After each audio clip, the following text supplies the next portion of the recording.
এরাও আছে। আমরা আর এই যে আমাদের গতকালকে রিপোর্ট দেওয়ার কথা ছিল স্যার, এখন তো সেটা স্যার বলবেন, টাইমও মনে হয় আমি আমার আপডেট হলো আমি সর্বনিম্ন স্টাফকে অলরেডি শোকজ পাঠিয়েছি তাকে। আমি এটা পাঠানোর আগে আমি আমার আইনজীবী বা অন্যান্য বডির সাথে কথা বলেছি, পাঠিয়েছি এবং তাকে একটা সময় দেওয়া হয়েছে।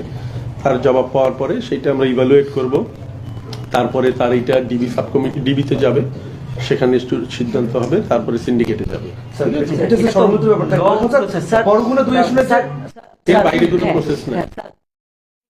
বিষয়ে কি এমপি ক্যান্ডিডেটের ব্যাপারে তো আমরা তো নিন্দা জানাইছি এবং স্যার নিন্দা জানায় থাকলে তো হলো না, আমাদের আসলে মানহানি হয় না।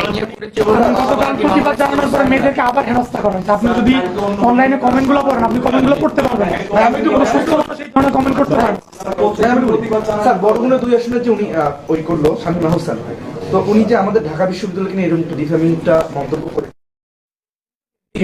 আমরা কি কোনোভাবে উনি এমপি উনি ক্যান্ডিডেট বড়গুলো দুই জেলা সহকারী এবং আমি এটা এখানকার যে রিটার্নিং অফিসার আমি এটা তোমাদের যাই হোক বলি, আমার ধারণা ছিল উনি এমপি ক্যান্ডিডেট। তাহলে আমি রিটার্নিং অফিসারের সাথে কথা বলছি না উনি স্যার নারীদেরকে নিয়ে আমাদের নারী শিক্ষার্থীদের নিয়ে কথা বলাকে আমরা নরমালাইজ করবো স্যার।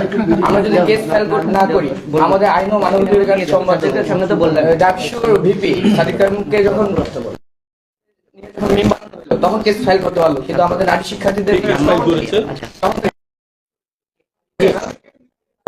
বিশ্ববিদ্যালয় করে নাই। যাই হোক উনি তখন বিশ্ববিদ্যালয়ে তো আমরা যেটা বুঝি মানে মান ক্ষুণ্ণ হচ্ছে।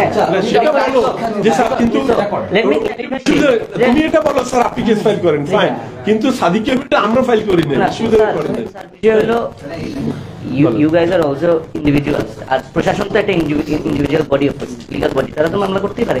আর আমরা এক্সপেক্ট করবো স্যার মামলা করতে, কেন বিগত সময়ে স্যার